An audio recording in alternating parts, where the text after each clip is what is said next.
أعوذ بالله من الشيطان الرجيم بسم الله الرحمن الرحيم إنما الصدقات للفقراء والمساكين والعاملين عليها والمؤلفة قلوبهم وفي الرقاب والغارمين وفي سبيل الله وابن السبيل فريضة من الله والله عليم حكيم.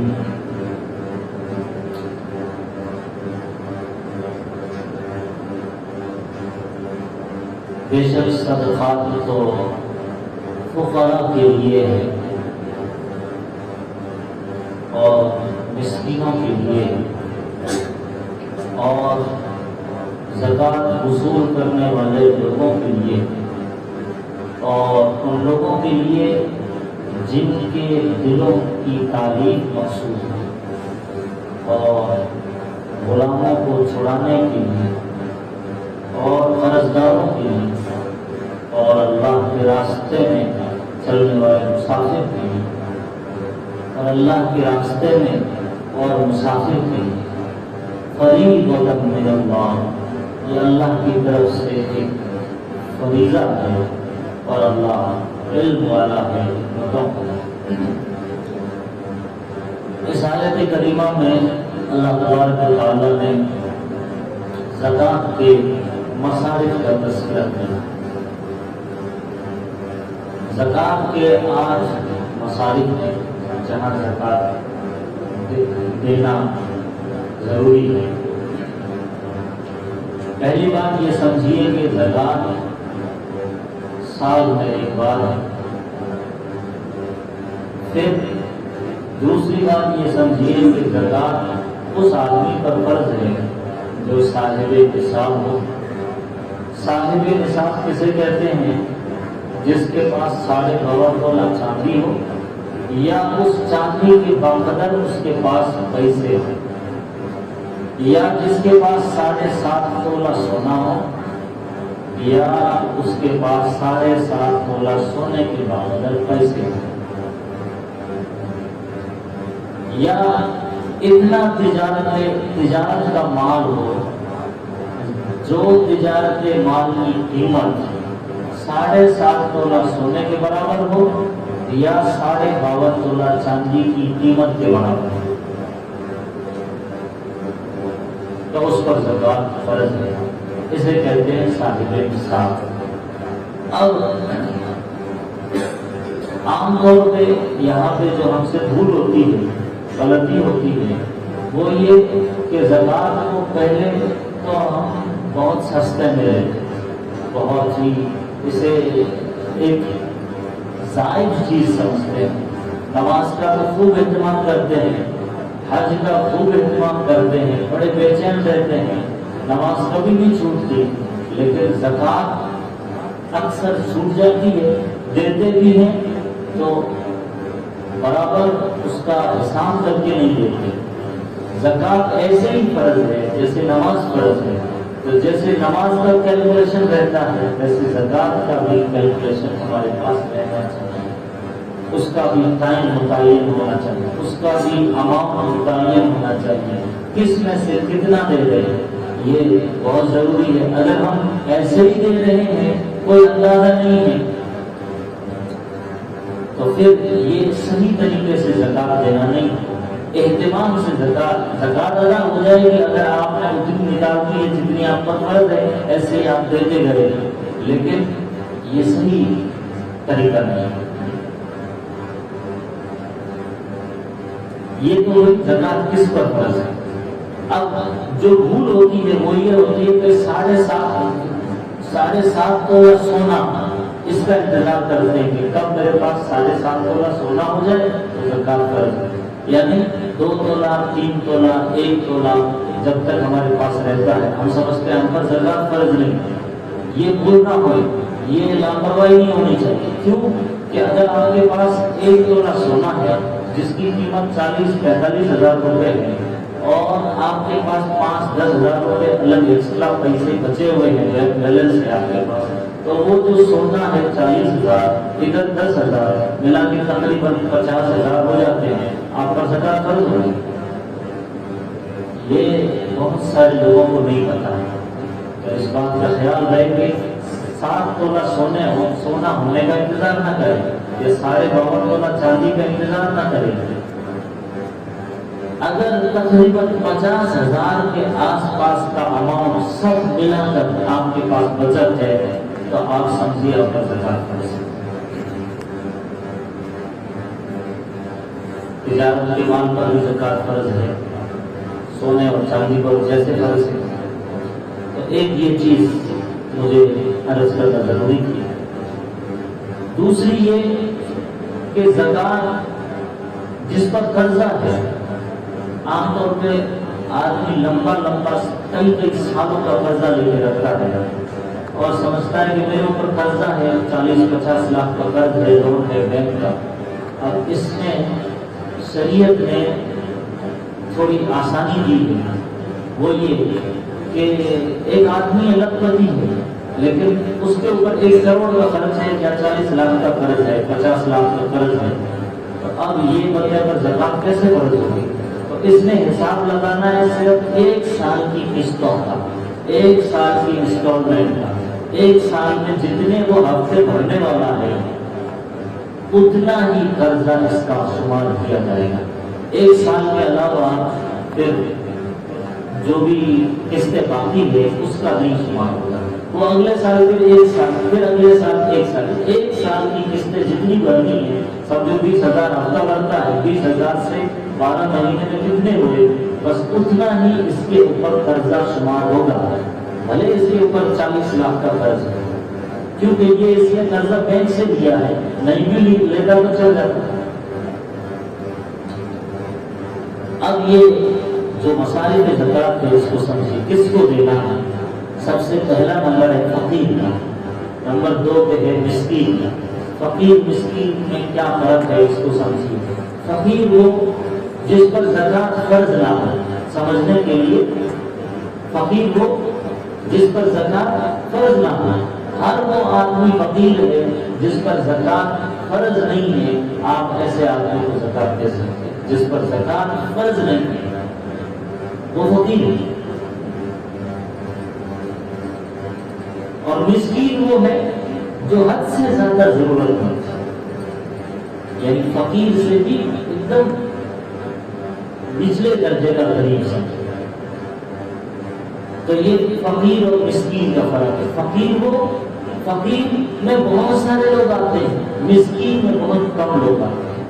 فقیر میں ہر وہ آدمی آ جائے گا جس پر زکات فرض نہیں ہے، مان لو 5.5 تولہ سونا نہیں ہے، 52 تولہ چاندی نہیں ہے، مال تجارت نہیں ہے، یا بینک بیلنس میں 50,000 کے آس پاس اس کے پاس اماؤنٹ نہیں ہے، وہ بس کماتا ہے، کھاتا ہے، گزارا چلتا ہے، جتنا کمایا نکل گیا، نہ سونا ہے، نہ چاندی ہے، نہ کوئی تجارت، نہ کوئی ایسی چیز ہے جس پر زکات فرض ہو، تو ایسے آدمی کو آپ زکات دے سکتے ہیں، اسے فقیر کہتے ہیں۔ مسکین وہ جو ایک دم غریب ہے۔ اب یہاں پر ایک بات ہمیں سمجھنی، وہ یہ ہے کہ جو زکات کا اماؤنٹ ہم جمع کرتے ہیں، وہ زکات کا اماؤنٹ اسی بندے کے پاس پہنچنا چاہیے جو واقعاً اس کا مستحق ہے۔ مان لو فقیر ہے تو فقیر تک پہنچنا چاہیے، مسکین کو آپ دینا چاہتے ہیں، مسکین تک پہنچنا چاہیے، جو یہ 8 لوگ ہیں ان تک پہنچنا چاہیے۔ اگر ان تک پہنچنے کا آپ نے انتظام نہیں کیا، آپ نے دے دیا، تحقیق نہیں کی، آپ نے تحقیق نہیں کیا، آپ نے دے دیا کہ اپنا کام ہے نکالنا، آگے اللہ جانے، یہ غلط چیز ہے۔ آپ نے تحقیق کرنا، آپ نے غور و خوض کرنا ہے، تدبر کرنا ہے، آدمی کو پرکھنا ہے، یہ آدمی سامنے والے بندے تک پہنچائے گا یا نہیں پہنچائے گا۔ اچھا، اب جو ہے یہ سارے جو 8 لوگ ہیں، ان میں سب سے زیادہ ایک دم قریب، ایک دم مستحق، زیادہ مستحق کون سا بندہ ہے؟ تو میں پہلے ہی عرض کر دوں تاکہ بعد میں وہ نام دلاؤں۔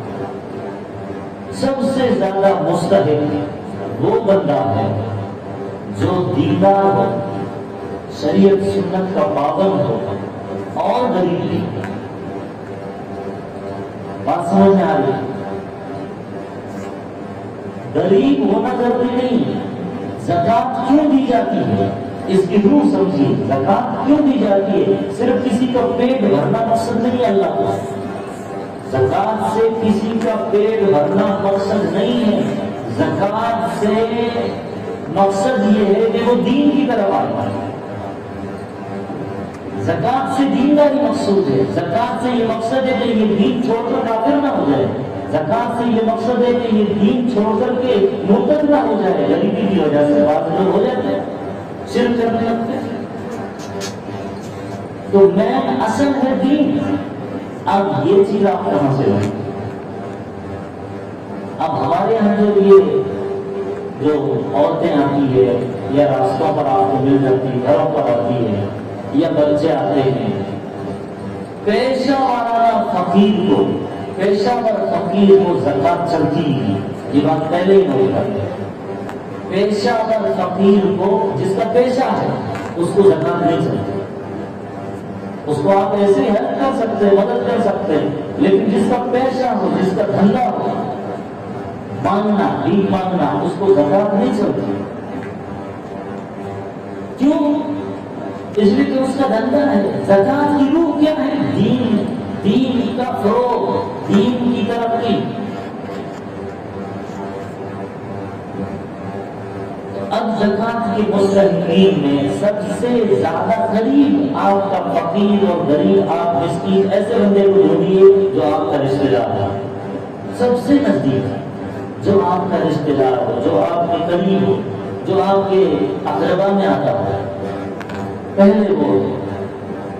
اور اس میں بھی آپ دین ڈھونڈیے. ایسا رشتہ دار کو زکات نہ دو جو رشتہ دار آپ کے پیسوں سے مزے اڑاتا ہے،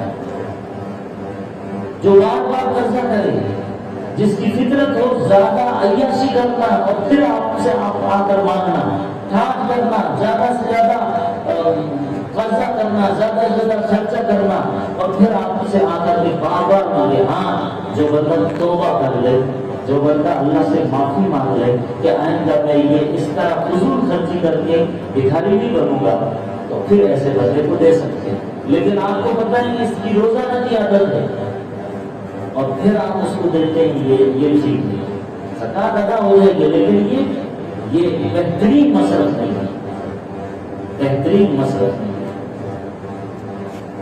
یہ بہت اہم ہے، آپ اس کو سمجھیے. تو رشتہ دار کو، اور وہ بھی دیندار جو دین کی طرف آنا چاہتا ہو، جس کو اللہ اور اللہ کے رسول کا تھوڑا استحضار ہو، لحاظ ہو، پاس و لحاظ ہو، ایسے بندے کو زکات دینا پہلے چاہیے. اب اس رشتہ دار کے بعد کس کا نمبر ہے؟ یہ 8 لوگ آپ کہاں ڈھونڈیں گے؟ آپ کو ایک ایسی جگہ جہاں یہ ساری چیزیں مل جائے، وہ ہے دینی مدارس. رشتہ دار کے بعد نمبر 2 پہ دینی مدارس ہے. اگر رشتہ دار میں کوئی غریب اور مسکین نہیں ہے تو آپ کی نظر میں پہلے دینی مدارس ہونے چاہیے. کیوں؟ وہاں آپ کو 2 ثواب ملے گا. یہ جو عام طور پہ ایک جو چلن چلا ہے، میں آپ کو شاید آپ لاپرواہ ہیں یا یہ کہ آپ دھیان نہیں دیتے ہیں، سوشل میڈیا پر، فیس بک پر ایسی کمنٹ اور ایسی چیزیں آ رہی ہیں جس سے مدرسوں کو نظر انداز کیا جا رہا ہے. مدرسوں کو نظر انداز کیا جا رہا ہے. مدرسے میں دینے میں آپ کو 2 فائدہ، ایک غریب کی مدد اور دوسرا دین کی نشر و اشاعت. اور مکمل طور یعنی باقاعدہ تربیت ہوتی ہے اس غریب، اس فقیر، اس مسکین کی. وہاں پہ تربیت ہوتی ہے. ہاں، تحقیق کر کے دیجیے، اور خوش کر کے دیجیے، ایسے ہی اندھے پن میں مت دیجیے. لیکن سب سے زیادہ بہترین مصرف ہوئی ہے وہ مدرسے جو دین کے دل ہے. اس سے پہلے رشتے دار. اب یہاں پہ اللہ معاف کرے، جیسے جماعت اسلامی کے آپ جا کر جب دیکھیں گے ان کے آفس میں، تو دین کا ایک الگ شعبہ ہے. تربیت کا ایک الگ شعبہ، پڑھائی لکھائی کا ایک الگ شعبہ۔ اس کا مطلب کیا کہ وہ زکوٰۃ ایسی جگہ پر خرچ کرتے ہیں جہاں پہ باقاعدہ ان کی تربیت ہوتی ہے، یعنی ایجوکیشن کے ڈپارٹمنٹ میں جو غریب بچے جو پڑھنا چاہتے ہیں وہاں خرچ ہوتی ہے، جو بچے وہاں پر باقاعدہ ایسے کوچنگ کلاسز بنے ہوئے ہیں جہاں پر بچوں کو باقاعدہ تیار کیا جاتا ہے، ان پر خرچ ہوتا ہے۔ تو صرف کسی بھکاری کا پیٹ بھر لینا، غریب کا پیٹ بھر لینا، یہ زکوٰۃ کا مقصد ہی نہیں ہے۔ جو سالوں سے جماعت اسلامی ہے، جمیعت علماء ہے، مدارس ہے، لیکن آپ کو میں تھوڑا ان سے ہٹا کے ایک چیز کی طرف اشارہ کرنا چاہتا ہوں۔ کچھ گلی گلی فاؤنڈیشن کھل رہے،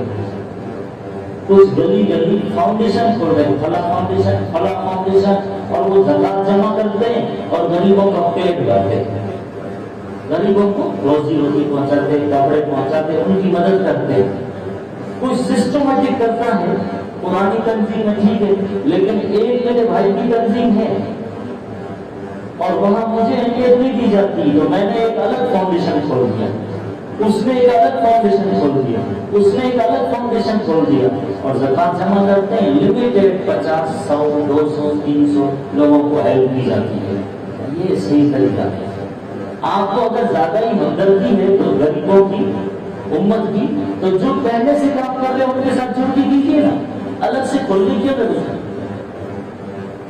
سیم اسی طریقے سے یہ میں مدرسوں کے بارے میں بولوں گا، جو مدرسے بڑے ہیں، جہاں واقعی ضرورت مند ہے، جہاں حفاظ علماء تیار ہوتے ہیں، ایسے مدرسوں کو آپ دیجیے۔ جہاں 8 بچے ہیں، 10 بچے ہیں، 20 بچے ہیں، 30 بچے ہیں، وہاں ہرگز نہ دیجیے۔ یہ صحیح طریقہ نہیں ہے، یہ صحیح طریقہ ہے نہیں۔ اگر وہ 8-10 بچوں کو 2-4 لوگ مل کے چلا سکتے ہیں، جیسے اپنے گھر میں 8 لوگ 5 لوگوں کو ہم خرچہ چلا سکتے ہیں، ویسے 10-15 ٹرسٹ مل کے وہ 10 بچوں کو چلا سکتے ہیں، پھر زکوٰۃ عمومی انداز میں جمع کرنے کی کیا ضرورت ہے؟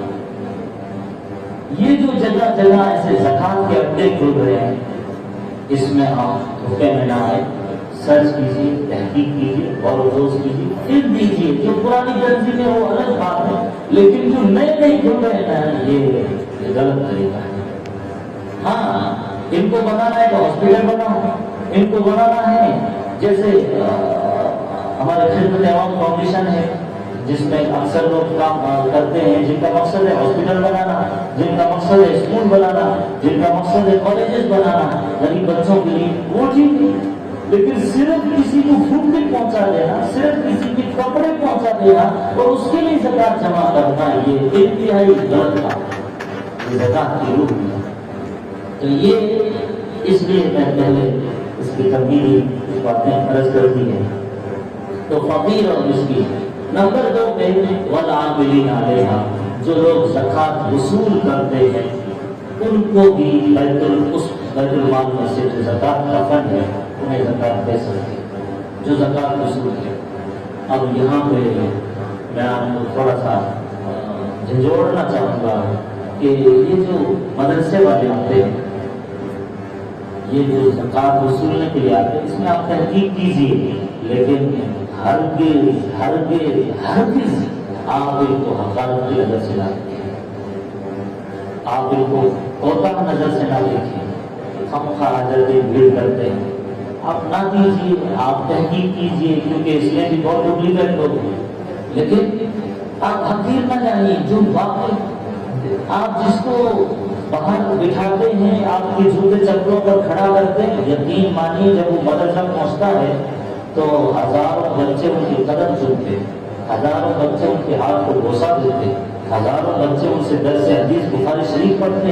ایسے کتنے لوگ ہیں جو وقت کا ولی ہوتا ہے، لیکن مدرسے کا ایک سسٹم ہے، ہر ایک میں جانا ہے، کیونکہ آپ ہی کی زکوٰۃ کے چندے سے مدرسے چلتے ہیں، کوئی حکومت پیسے نہیں دیتی، اس لیے سب کو بھیجا جاتا ہے۔ اس میں شیخ الحدیث بھی ہے، اس میں حافظ جی بھی ہے، اس میں مولوی بھی ہے، اس میں عام آدمی بھی ہے جو چندہ وصول کرنے کے لیے آتے ہیں،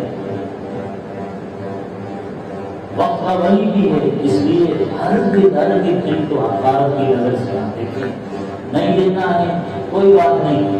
یہ جو ایک ٹرینڈ چلا ہے باقاعدہ مدرسوں کے خلاف، اور آپ جانتے بوجھتے جانے انجانے میں یہودی ایجنٹ کا شکار نہ ہوئیے، یہودی لوبی کا، یہودی تھنکنگ کا شکار نہ ہوئیے.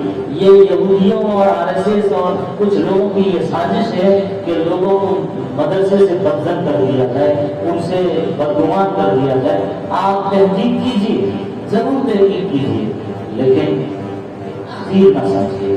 ہم اور آپ ہیں انہی مدرسوں کی وجہ سے. میں آپ کی بات کر رہا ہوں قرآن لے کے مدرسوں کی وجہ سے.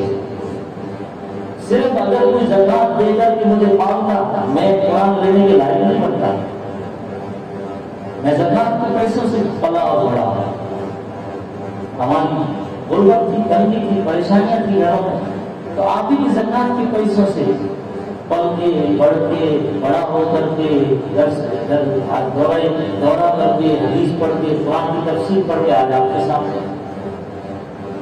جو کچھ دین چاہوں کر جگمگا رہا ہے وہ مدرسوں کی وجہ سے، آپ کی زکات کی وجہ سے. اگر آپ ان کو حقیر سمجھو گے اور پھر آپ جماعت میں نکلیے، اب آپ جماعت میں نکلیے اور پھر کوئی کتاب لے کے بیٹھیے، وہ کتاب کو لکھنے والا کوئی مولوی، کوئی شیخ الحدیث ہے جو آپ کے زکات سے تیار ہوا. اگر آپ ان کو پیسے نہیں دو گے، زکات نہیں دو گے، حقیر سمجھو گے، آپ کے ہاتھ میں کتاب کہاں سے آئے گی؟ آپ کے ہاتھ میں نور کہاں سے آئے گا؟ قرآن کی تفسیر کہاں سے آئے گی؟ کوئی بھی تنظیم جہاں بھی دین آ رہا ہے وہ دین کو لے کر بول رہے ہیں، چرچا کر رہے ہیں، یا غریبوں کی رعایت کی باتیں کر رہے ہیں، جو کچھ خزانہ ہے وہ خزانہ مدرسوں سے آتا ہے، وہ فیکٹری مدرسے. والعاملین علیہا، زکات وصولنے والے. نمبر 3. نمبر 4 والمؤلفۃ قلوبہم. 4 نمبر پہ وہ لوگ جو ابھی مسلمان ہوئے ہیں اور ان کی دل جوئی مقصود ہے تاکہ ان کو کچھ دے دیا جائے تو واپس وہ کفر کی طرف نہ جائے، کیونکہ وہاں سے نکال دیے گئے، گھر بار خالی کر دیا گیا، رشتے داروں نے نکال دیا کیونکہ یہ نیو مسلم ہو گیا. اب آپ کی امت کی ذمہ داری ہے کہ کچھ اس کو دے کر کے زکات کے فنڈ میں سے اس کو واپس اٹھایا جائے. تو یہ 4 نمبر پر. وفر رقاب، غلاموں کو چھڑانے میں، جو جیلوں میں بند ہے. اس زمانے میں غلاموں کا سسٹم تھا، آج اس کو آپ جیلوں پر تعامل کر سکتے ہیں. جو لوگ جیلوں میں بند ہے 50 اور 5-10 ہزار ایک جرمانہ رہتا ہے جس کو وہ ادا نہیں کر پاتے، تو آپ زکات کے فنڈ میں سے اس کی مدد کر کے وہ لوگ جیل سے رہا ہو سکتے ہیں. لیکن ہاں ایسا مجرم، ایسا جیل میں بند آدمی جو واقعی کسی جرم کی وجہ سے گیا ہے، کسی غلطی کی وجہ سے گیا ہے، آپ زکات کے فنڈ میں سے اس کی مدد نہیں کر سکتے. بھلے وہ سردار ہے، بھلے آپ کا رشتہ دار ہو، بھلے وہ غریب ہو، زکات کے پیسوں سے آپ اس کو نہیں چھڑا سکتے. کیوں؟ وہ جرم کر کے گیا ہے، وہ کوئی غلط کام کی وجہ سے گیا ہے. والغارمین، جو قرضدار ہے، جو قرضدار ہے، جس پر قرضہ ہے. اب یہ جو قرضدار ہے اس کی مدد کیسے کرنا؟ اس کی مدد ایسے کیجیے کہ اتنا اماؤنٹ دے دیجیے جس سے اس کا قرض ادا ہو جائے. ایک یہ شکل ہے. یا یہ کچھ اماؤنٹ دے دیا جائے، پورا نہیں دے سکتے تو جس پر قرضہ. اب ایک آدمی ہے جو غریب ہے، مسکین ہے، فقیر ہے اور اس پر زکات فرض نہیں اور قرضدار بھی ہے، آپ اس کو زیادہ. لیکن ایک آدمی ہے جو غریب مسکین تو نہیں ہے لیکن حرام کی وجہ سے اس پر قرضہ ہو گیا، یا وہ قرضہ اس نے ایسے حالات خود بنائے کہ اس پر قرضہ ہو گیا، آپ اس کو زکات نہیں دے سکتے کیونکہ اس نے جان بوجھ کے اپنے اوپر قرضہ کیا. وہ نارمل زندگی جی سکتا تھا، وہ نارمل زندگی جی سکتا تھا لیکن عیاشی کرنے کے لیے، زیادہ کمانے کی لالچ میں قرضہ کر بیٹھا. لیکن اب وہ اس کی حالت ایسی کہ وہ آپ سے مانگ رہا، مدد مانگ رہا، تو پھر آپ نے کیا کرنا؟ اس نے توبہ کرنا ہے. جو آپ کا رشتے دار قرضے میں ڈوبا اس نے توبہ کرنا ہے. آئندہ اس طرح کا قرضہ خاموخواہ وہ نارمل زندگی جی سکتا تھا، کھاؤں کا اس طرح کا قرضہ کیا، آئندہ ایسا نہیں کرے گا، تب آپ زکات کے فنڈ میں سے اس کی مدد اس قرضدار کی کر سکتے ہیں۔ وفی سبیل اللہ، اللہ کے راستے میں، اس سے مراد مجاہد جہاد میں جانے ہیں۔ آج کل اللہ کے راستے سے مراد ہر وہ دین کا شعبہ جس سے دین کا کام ہوتا ہے، جیسے کتابیں پرنٹ ہو رہی ہے، جیسے کوئی چھوٹا موٹا دین کا کہیں پر شعبہ چلتا ہے کہ کسی غریب کی مدد کی جاتی ہے، کوچنگ کلاسز غریبوں کے لیے چلائی جاتی ہے، دین کا کام ہے، تو اس جگہ میں بھی آپ دے سکتے ہیں۔ وہ بھی سبیل اللہ، اللہ کے راستے ہیں، اس سے مراد، لیکن اصل مراد مجاہدین ہے، اصل مراد مجاہدین ہے، اللہ کے راستے سے مراد جہاد میں جانے والے لوگ۔ لیکن بعض مفسرین کا یہ کہنا ہے کہ جو بھی دین کے شعبے ہیں اس میں آپ زکات کا فرض کریں، لیکن اس سے مراد اصل جہاد ہے۔ وہ اپنی سبھی مسافر آیا، پیسے ختم ہو گیا، اپنے گاؤں میں وہ کروڑ پتی، یہاں اس کے پاس جانے کے لیے کرایہ نہیں، تو آپ اس کو زکات کے فنڈ میں سے مدد کر سکتے ہیں۔ لیکن آج کل کے زمانے میں آپ نے تحقیق کرنا ہے، کیونکہ اے ٹی ایم کا دور دورہ ہے، آن لائن ٹرانسفر کا دور دورہ ہے، تو وہ اپنے پیسے منگا سکتا ہے یہاں گھر پر کسی کی کھاتے میں۔